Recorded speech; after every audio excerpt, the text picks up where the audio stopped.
Human beings have two primary means of understanding the world. There is the descriptive model and the prescriptive model. The descriptive model is arguably the easier part for us as human beings to understand. It simply describes what we can see, what we can observe to the best of our ability. And our ability to observe and understand is far from perfect, but we try our best, and we try to explain to others what we see. Water, H2O, something like that. Very simple, but it's just descriptive. And oftentimes in a descriptive model, there aren't many prescriptions to be made, simply because, especially in the sciences, the quote-unquote hard sciences, things that are detached from human beings, separated from human beings, you don't need to.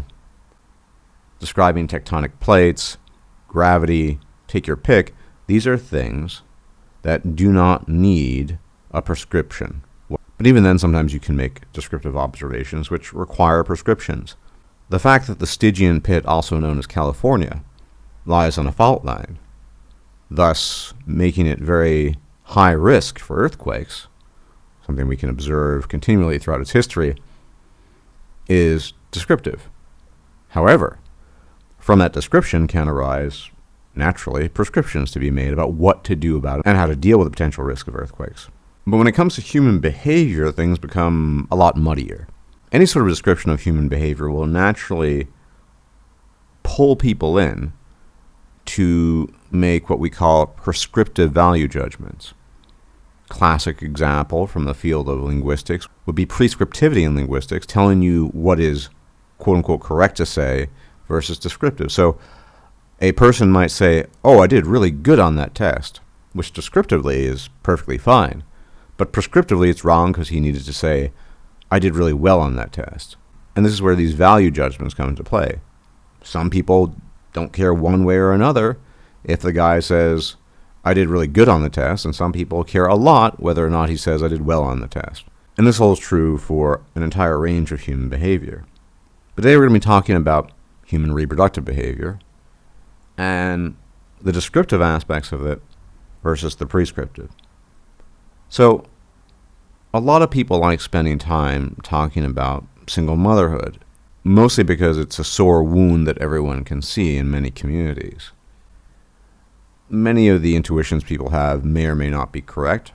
The idea, for example, that there's a de facto line of causation from the welfare state to single motherhood, I think is not entirely correct. It's part of the picture and doesn't capture everything that's going on there.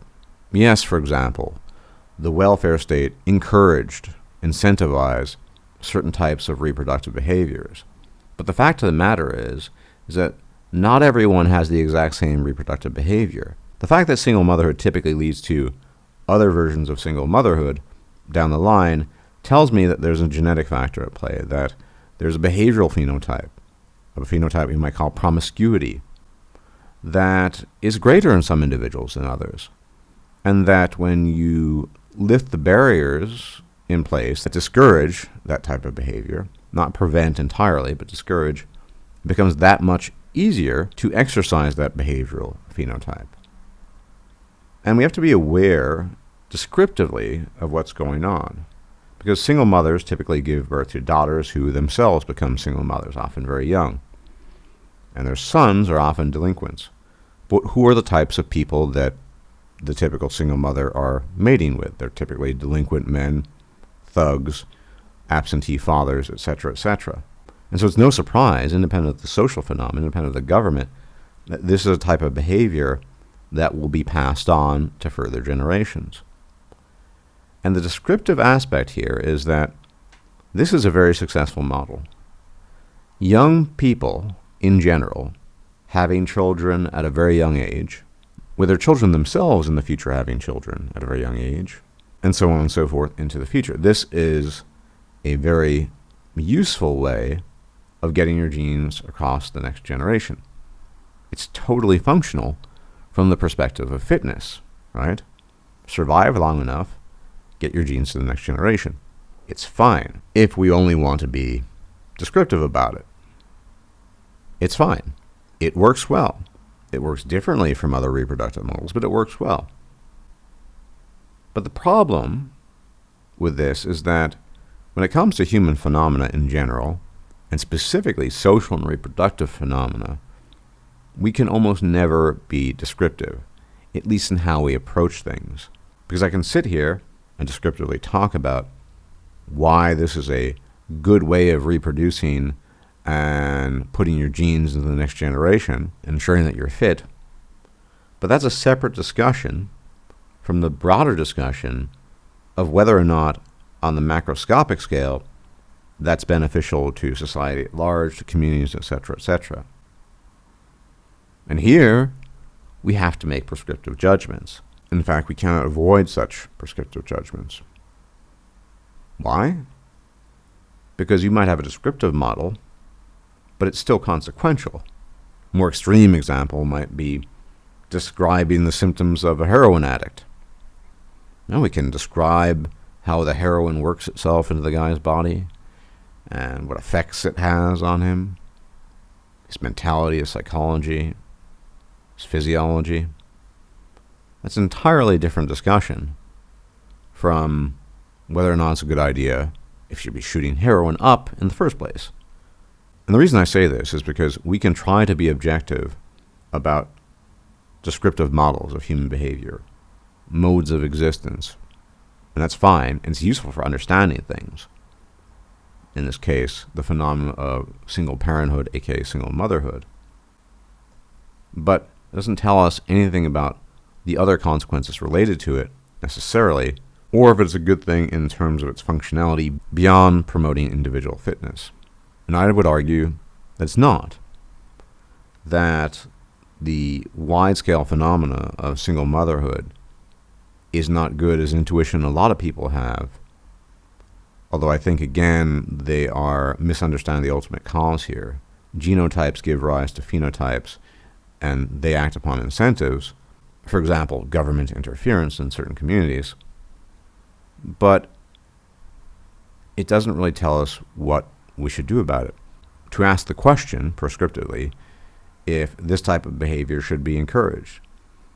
Now, the tacit view of this is that it should be.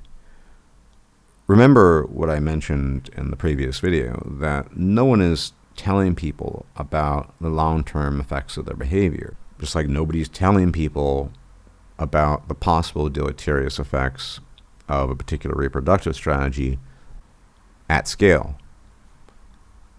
But it's very clear that this type of reproductive strategy, good though it might be for passing on your genes, does not create strong communities, does not lead to good levels of social cohesion, and typically creates situations where there's a lot of poverty and a lot of difficult terrain to navigate in life.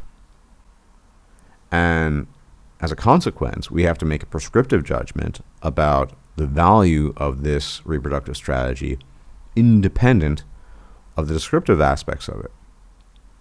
And I would say we should discourage it.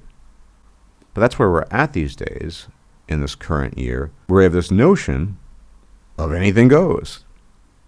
Everything is equally good. Everything is equally fine. So anything can go. You can do anything you want, heedless of the consequences, long-term or otherwise.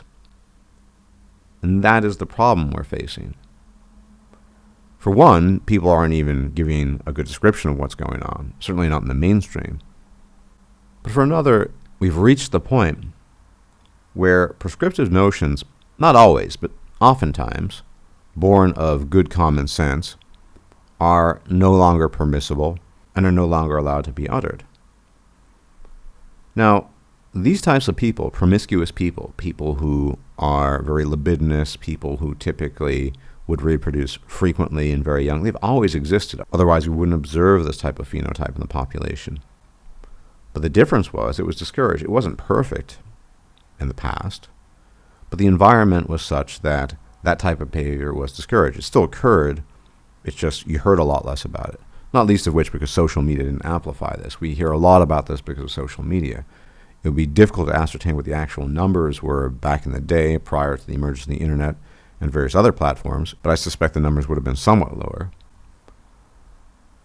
But this is the thing I want to reinforce here, that We can be completely descriptive about what we're talking about and nonetheless offer some prescriptions simply because on balance they're better than the alternative. This type of behavior, for anyone involved long term, is very good for passing on genes immediately, the level of individual fitness, not so good mimetically. So genetically, it's fine in terms of being fit. Mimetically, it's not a good idea. It leads to poor life circumstances and a host of other outcomes that people generally don't like. And I don't even blame the people engaging in these types of activities. But instincts need to be tempered by external forces. And as of this date, we don't have any of that in place anymore.